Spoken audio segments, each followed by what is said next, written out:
ಅರ್ಜುನ, ಖಂಡಿತವಾಗಿಯೂ ನನ್ನನ್ನು ಕೊಲ್ಲೋದಕ್ಕೆ ಸಾಧ್ಯವಿಲ್ಲ. ನನ್ನನ್ನು ಕೊಲ್ಲೋನು ಬೇರೆ ನಂಗೆ ಗೊತ್ತು. ಅರ್ಜುನ್ನಿಂದ ನನ್ನನ್ನು ಕೊಲ್ಲೋದಕ್ಕೆ ಸಾಧ್ಯವಿಲ್ಲ. ನೀವು ಯಾಕೆ ಸುಮ್ಮನೆ ಗಾಬರಿ ಆಗ್ತಾ ಇದ್ದೀರಿ? ಇದು ಅಲ್ಲದೇನೆ ಆ ಕೃಷ್ಣ ಯಾರು? ಸಾಕ್ಷಾತ್ ಪರಮಾತ್ಮ. ಅವನು ಯಾಕೆ ಬಂದಿದ್ದಾನೆ ಎಲ್ಲ ನಂಗೆ ಗೊತ್ತು. ಹಾರ ಹೆಚ್ಚಿದೊಡೆ ಒರಲಿ ಭೂಮಿ ನಾರಿ ಭಿನ್ನಕ ಮಾಡಿದೊಡೆ ದೈತ್ಯಾರಿ ವಿಜಯಂಗೈರನವನಿಗೆ ಮನುಜ ವೇಷದಲ್ಲಿ ಭೂರಿದನು ಜರನೊರೆಸಿದನು ಕೈಯಾರ ಬಳಿಕರ್ಜುನನ ಕೈಯಲಿ ಕೌರವರ ಕೊಲಿಸುವನು. ಭೂರಿದನು ಜರನೊರೆಸಿದನು ಕೈಯಾರ ಬಳಿಕರ್ಜುನನ ಕೈಯಲಿ ಕೌರವರ ಕೊಲಿಸುವನು. ನಾವಿನ್ನಂಜಲೇಗೆಂದ ಅವನು ಎಲ್ಲರನ್ನೂ ಕೊಲಿಸೋದಕ್ಕೆ ಬಂದಿದ್ದಾನವ. ಸಾಕ್ಷಾತ್ ನಾರಾಯಣ. ಭೂಮಿಗೆ ಭಾರ ಹೆಚ್ಚಾಗ್ಬಿಡ್ತು.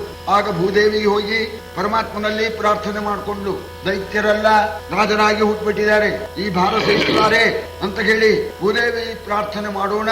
ಭೂಭಾರವನ್ನು ಪರಿಹಾರ ಮಾಡುವ ಉದ್ದೇಶವಾಗಿ ದೇವತೆಗಳಿಂದ ಪ್ರಾರ್ಥನೆನಾಗಿ ನಾರಾಯಣ ವಸುದೇವನ ಮಗನಾಗಿ ಕೃಷ್ಣ ಅಂತ ಹುಟ್ಟಿದ್ದಾನೆ.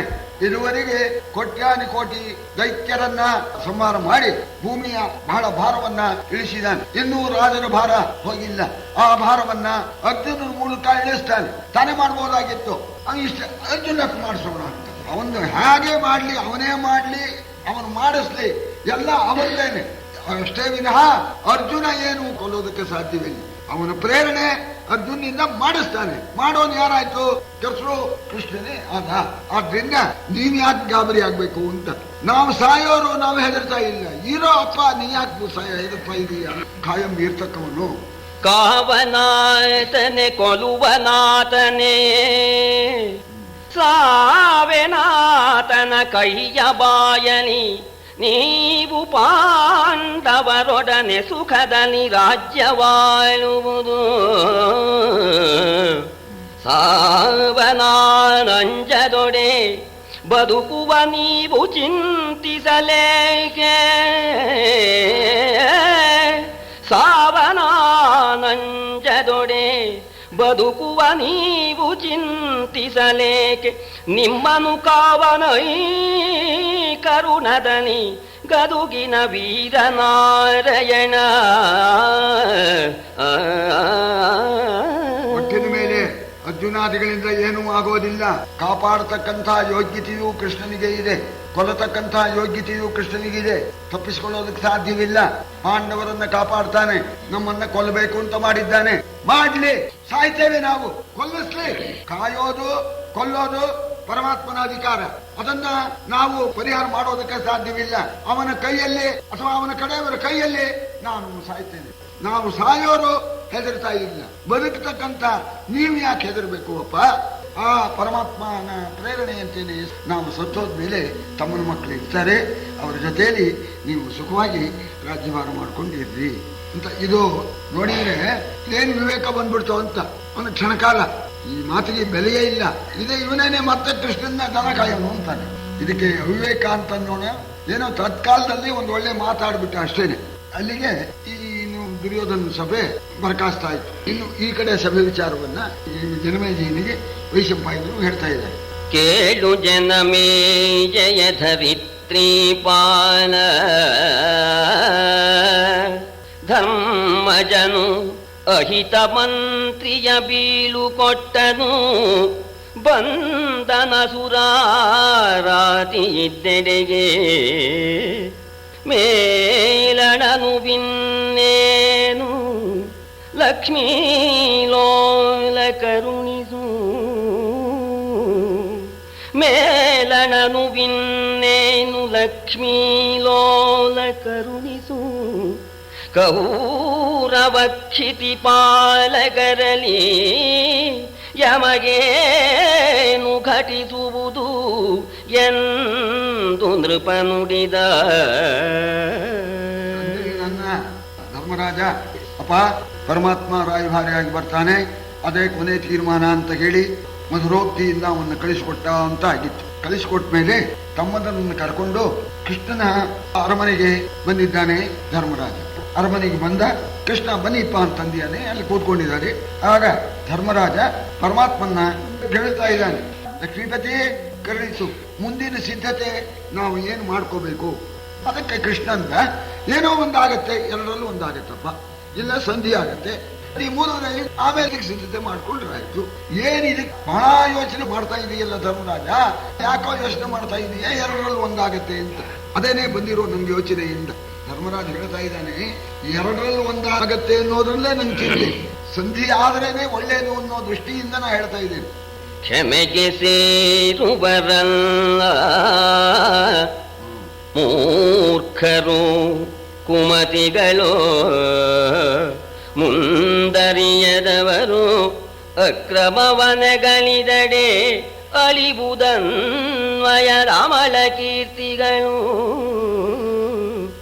ನಮಗೆ ಕದನೆ ನಿನ್ನು ಸಂಧಿಯೋ ಸಮರವೋ, ಚಿತ್ತೈಸಬೇಕುದು ಕಮಲಲೋಚನ. ನಮಗೆ ಕದನೆ ನಿನ್ನು ಸಂಧಿಯೋ ಸಮರವೋ, ಚಿತ್ತೈಸಬೇಕುದು ಕಮಲಲೋಚನ ಎಂದು ವಿನಯಿಸಿದನು ಯಮಸೂನು. ಕ್ಷಮೆಗೆ ಸೇರುವರಲ್ಲ ಮೂರ್ಖರು ಕುಮತಿಗಳು ಅಂತ ಕೆಟ್ಟ ಬುದ್ಧಿಯವರು. ನಾವು ಕೇಳೋ ಕಳಿಸಿದ್ರೆ ಕೈಯಲ್ಲಿ ಆಗದೆ ಕೇಳ್ತಾ ಇದ್ದಾರೆ ಅಂತ ತಿಳ್ಕೊಳ್ತಾರೆ. ಸರಿ, ಇದು ಅವರ ಸ್ವಭಾವ. ಕುಮತಿಗಳಾದ್ದರಿಂದ ಸಂಧಿಗೆ ಅವರು ಒಪ್ಪತಕ್ಕಂಥವರಲ್ಲ. ನಮ್ಮವರು ಬಿಡತಕ್ಕವರು ಅಲ್ಲ. ನಮ್ಮ ತಮ್ಮನ್ನು ಕೊಡದೇ ಇದ್ರೆ ಬಿಡೋದಿಲ್ಲ. ಸರಿ, ಪ್ರಾರಂಭ ಅಕ್ರಮವಾಗಿ ಯುದ್ಧ ನಡೆಯುತ್ತೆ. ಯುದ್ಧ ನಡೆದ್ರೆ ಏನಾಗುತ್ತೆ ಪರಿಣಾಮ ಅಂದ್ರೆ ವಿಶುದ್ಧವಾಗಿರ್ತಕ್ಕಂಥ ಚಂದ್ರವಂಶಕ್ಕೇನೆ ಅಪಕೀರ್ತಿ ಬರುತ್ತಲ್ಲ ಅಂತ ನಂಗೆ ಯೋಚನೆ. ಪವಿತ್ರವಾದ ನಮ್ಮ ಚಂದ್ರವಂಶಕ್ಕೆ ಕೀರ್ತಿ ಹೋಗ್ಬಿಡುತ್ತಲ್ಲ ಅಂತ ಯೋಚನೆ ಆಗಿದೆ. ಆದ್ರಿಂದ ಕೃಷ್ಣ, ನೀನು ಹೋಗಿ ಬರಬೇಕು ರಾಯಭಾರಿಯಾಗಿ. ಏನು ನಿರ್ಣಯ ಮಾಡ್ಕೊಂಡು ಬರ್ತೀಯ? ಸಂಧಾನ ನಿಶ್ಚಯಿಸ್ಕೊಂಡ್ ಬರ್ತೀಯ ಅಥವಾ ಯುದ್ಧವನ್ನು ನಿಶ್ಚಯಿಸ್ಕೊಂಡ್ ಬರ್ತೀಯ? ಎಲ್ಲ ನಿನ್ನ ಕೈಯಲ್ಲಿದೆ, ಏನ್ ಮಾಡ್ಕೊಂಡ್ ಬರ್ತೀಯ ಅಂತ. ಅದಕ್ಕೋಸ್ಕರ ನಾನು ಬಂದಿದ್ದೇನೆ ಕೇಳೋದಕ್ಕೆ ಇಂದ. ನೋಡಿ, ಕೃಷ್ಣನ ಮೇಲೆ ಭಾರ ಹಾಕಿದ. ನಮ್ಮ ವಂಶಕ್ಕೆ ಅಪಕೀರ್ತಿ ಉಂಟಾಗತ್ತೆ, ನಮ್ಮ ಕೀರ್ತಿ ಹೋಗ್ಬಿಡುತ್ತೆ, ಏನ್ ಮಾಡ್ಕೊಂಡ್ ಬರ್ತೀಯ ಅಂತ ಕೇಳ್ದ. ಕೃಷ್ಣ ನೋಡಿದ, ಅದೇ ಏನ್ ಮಾಡ್ಕೊಂಡ್ ಬರ್ತೀಯ ಅಂತ ನೀನ್ ಕೇಳ್ತಾ ಇದೀಯಿಲ್ಲ, ಅಲ್ಲ ಏನ್ ಮಾಡ್ಕೊಂಡ್ ಬರ್ತೀಯ? ನನ್ನ ಇಷ್ಟು ಬಂದಾಗ ಮಾಡ್ಕೊಂಡ್ ಬರ್ಲೇ ನಾನು. ನೀನ್ ತಾನೇ ಪ್ರಧಾನ, ಹೇಳು ನಿನಗೇನಾಗ್ಬೇಕು ಹೇಳು. ಏನು ನಿನ್ನಭಿಮತವೋ ವರಸಂಧಾನವೋ ಸಂಗ್ರಾಮವೋ, ಏನು ನಿನ್ನಭಿಮತವೋ ವರಸಂಧಾನವೋ ಸಂಗ್ರಾಮವೋ, ನಯವೇನು ಮನದೋವರಿಯೊಳಿರಿಸದೆ ಹೇಳು ನಿಶ್ಚಯವ. ನೀನೊಲಿದ ಕದನಾವುದೋ ಅದನೊಲಿದಾನು ಘಟಿಸುವೆನು ಅರಸ. ನೀನೊಲಿದ ಕದನಾವುದೋ ಅದನೊಲಿದಾನು ಘಟಿಸುವೆನೆಂದು ಕುಂತೀಸೂನುವನು ಬೆಸಗೊಂಡ ನಸುರ ವಿರೋಧಿ ನಸುನಗುದ. ನಸುನಗುತ್ತಾ ಕೇಳ್ತಾನೆ ಧರ್ಮರಾಜ, ಏನಾಗ್ಬೇಕು ಹೇಳು? ನಿನಗೆ ಸಂಧಾನ ಆಗ್ಬೇಕು ಅಂತ ಇದೆಯೇ ಅಥವಾ ಯುದ್ಧ ಆಗ್ಬೇಕು ಅಂತ ಇದೆಯೇ ಅಥವಾ ಏನು ಬೇಡ, ನಮ್ಮ ಪಾಡಿ ನಾವು ಇದ್ಬೋಣ ಕಾಡಿನಲ್ಲಿ ಅಂತ ಹಾಗಿದೆಯೇ? ಏನಿದೆ ನಿನ್ನ ಅಭಿಪ್ರಾಯ ಹೇಳು. ಮನಸ್ಸೆಂಬತಕ್ಕಂಥ ಕೋಣೆ ಒಳಗೆ ಬಚ್ಚಿಟ್ಕೋಬೇಡ. ನಿನಗೇನಾಗ್ಬೇಕು ಹೇಳು, ಹಾಗೆ ಮಾಡ್ಕೊಂಡ್ಬರೋಕ್ ನಾ ಸಿದ್ಧ. ಅಷ್ಟು ಚಮತ್ಕಾರ ಮಾಡ್ಕೊಂಡು ಬರೋ ಯೋಗ್ಯತೆ ಇರೋ ಹೊತ್ತಿಗೆ ಹೇಳ್ತಾ ಇದ್ದಾನೆ. ನಿನಗೇನು ಬೇಕು ಹೇಳಯ್ಯ, ಮನಸ್ಸು ಮುಚ್ಚಬೇಡ, ಹೇಳ್ಬಿಡು. ಸಂಧಿ ಅಂದ್ರೆ ಸಂಧಿ ಮಾಡ್ಕೊಂಡ್ಬರ್ತೇನೆ, ಸಂಗ್ರಾಮ ಅಂದ್ರೆ ಸಂಗ್ರಾಮ ಮಾಡ್ಕೊಂಡ್ಬರ್ತೇನೆ. ಸರಿ, ನೀನು ಹೇಳಿದಂತೆ ನಡೆಸ್ಕೊಂಡು ಬರೋ ಜವಾಬ್ದಾರಿ ನಂದು ಅಂತ ಕೃಷ್ಣ ಧರ್ಮರಾಜನ ಮೇಲೆ ಜವಾಬ್ದಾರಿ ಹಾಕಿದ. ಸರಿ, ಆಗ ಕೃಷ್ಣ ಕೇಳೋಣ, ಧರ್ಮರಾಜನ್ ಗೊತ್ತಾ ಇದೆಯಲ್ಲ. ಅವಾಗ ಹೇಳ್ದ, ಸುಮ್ಮನೆ ಇರೋ ಹಾಗಿಲ್ಲ ನಾವು. ಯಾರು ದುಡ್ಡಿಲ್ದೋರೋ ಅವರಿಗೆ ಯಾರು ಬೆಲೆ ಕೊಡೋದಿಲ್ಲ. ಸಾಮಾನ್ಯರಿಗೆ ದುಡ್ಡು ಬೇಕು. ರಾಜ ಅಂತ ಅನ್ನಿಸ್ಕೊಂಡವನು ಅಧನನಾಗ್ಬಿಟ್ರೆ, ಏನು ಇಲ್ಲದೆ ಇದ್ರೆ ಏನ್ ಧರ್ಮ ಮಾಡ್ತಾನೆ? ಅವನನ್ನು ಯಾರು ಆಶ್ರಯಿಸ್ತಾರೆ? ಈ ಮರದಲ್ಲಿ ಹೂವು ಕಾಯಿ ಬಿಟ್ರೆ ಆ ಮರದ ಹತ್ರಕ್ಕೆ ಹೋಗ್ತಾರೆ. ಹೂವಿಲ್ಲ ಕಾಯಿಲ್ಲ ಅಂತ ಮರ ಕಡೀರೋ ಅಂತಾರೆ. ಹಾಗೆ ಧನವಿಲ್ಲದೆ ಇರ್ತಕ್ಕಂಥವನಿಯ ಮನುಷ್ಯನ ಎಲ್ಲರೂ ದೂರ ಮಾಡಿಬಿಡ್ತಾರೆ.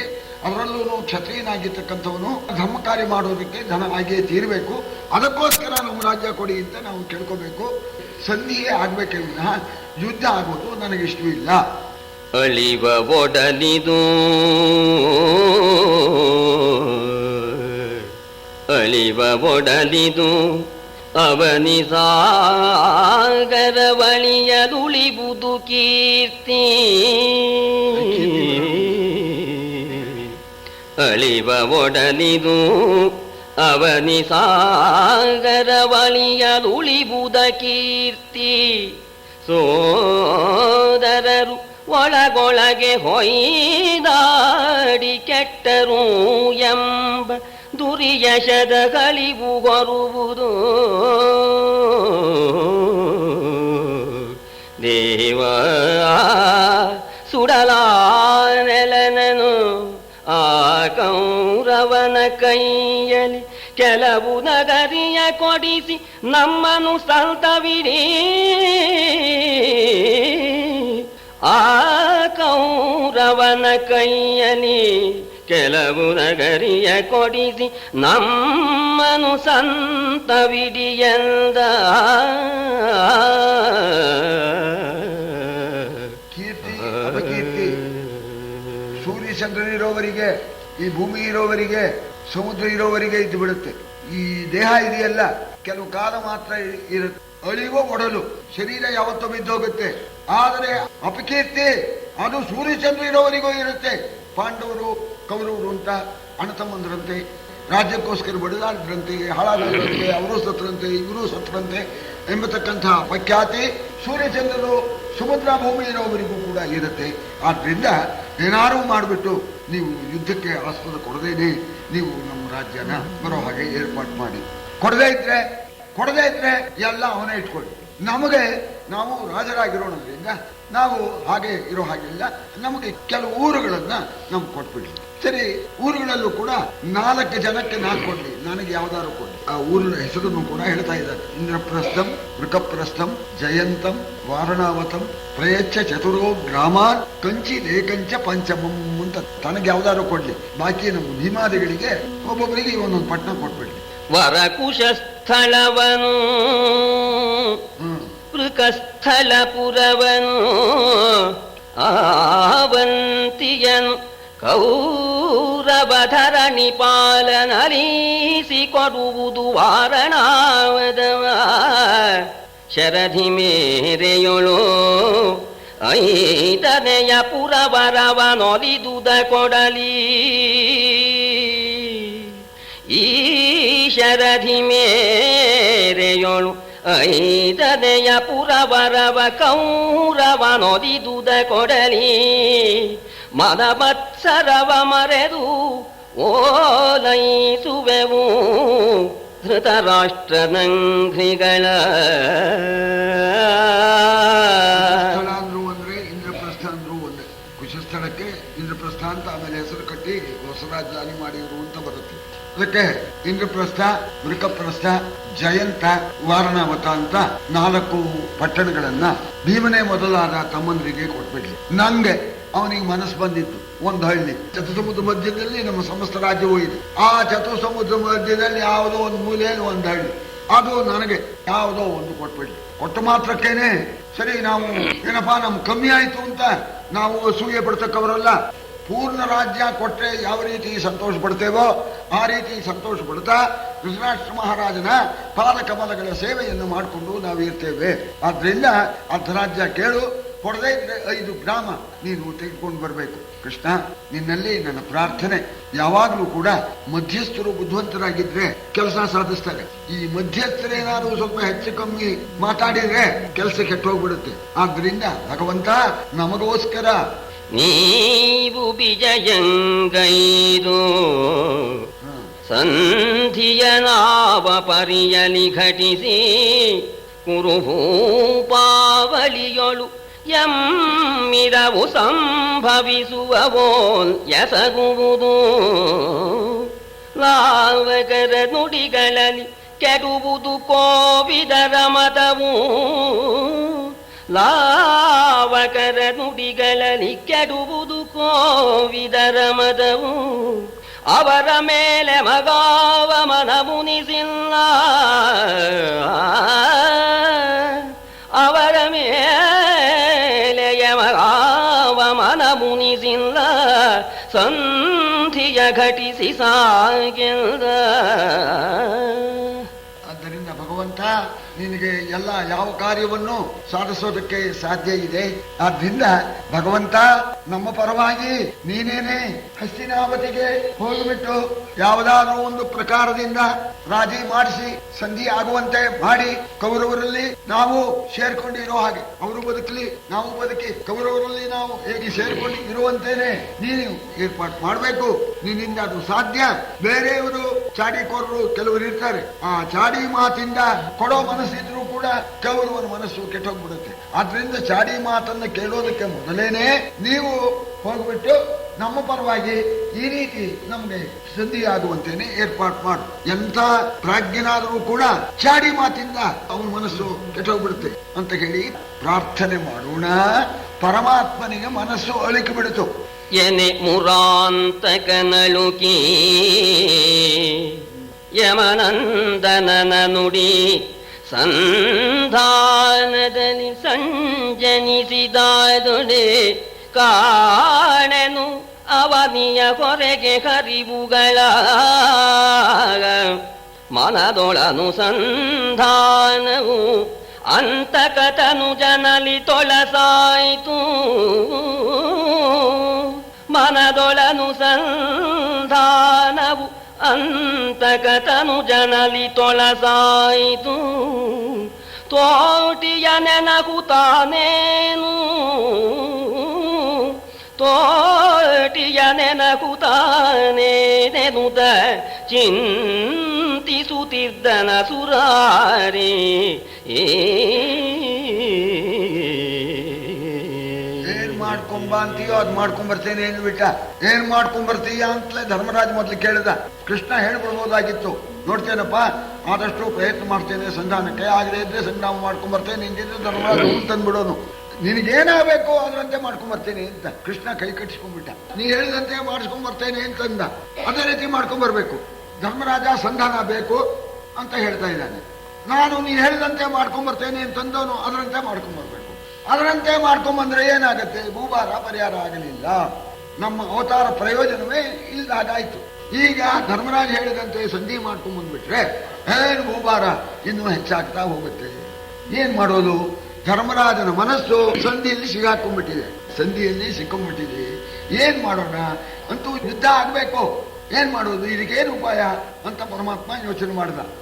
ಸರಿ, ಹೀಗೆ ಮಾಡೋದು. ಬಾಕಿ ಇದಾರಲ್ಲ, ಧರ್ಮರಾಜ ಒಬ್ಬನೇ ಅಲ್ವಲ್ಲ, ಇನ್ನೂ ಇದಾರಲ್ಲ 4 ಜನ, ಅವ್ರು ಯಾರು ಸಹಿ ಹೇಳ್ತಾರೆ, ಇರ್ಲಿ ಅಂತ ಹೇಳಿ ಈ ಯುದ್ಧಕ್ಕೆ ಏನ್ ಮಾಡೋದು ಮನಸ್ಸಿನಲ್ಲಿ ಯೋಚನೆ ಮಾಡಿ ಆಗ ಧರ್ಮರಾಜನಿಗೆ ಒಂದು ಮಾತು ಹೇಳ್ತಾನೆ. ನೋಡು, ಮುಂದಿನವರ ಹತ್ರ ಕೇಳೋಕ್ ಮೊದಲು ಧರ್ಮರಾಜ ನಿನ್ನ ಸಮಾನ 4 ಯುಗದಲ್ಲೂ ಇಲ್ಲ ಕಣೋ, ಮಹಾನುಭಾವ ಕಣೋ ನೀನು ಹೊಗಳ್ತಾನೆ. ನಿಜವೇ ಧರ್ಮರಾಜನ ವ್ಯಕ್ತಿನ ಪರಮಾತ್ಮ ಹೊಗಳ್ತಾನೆ.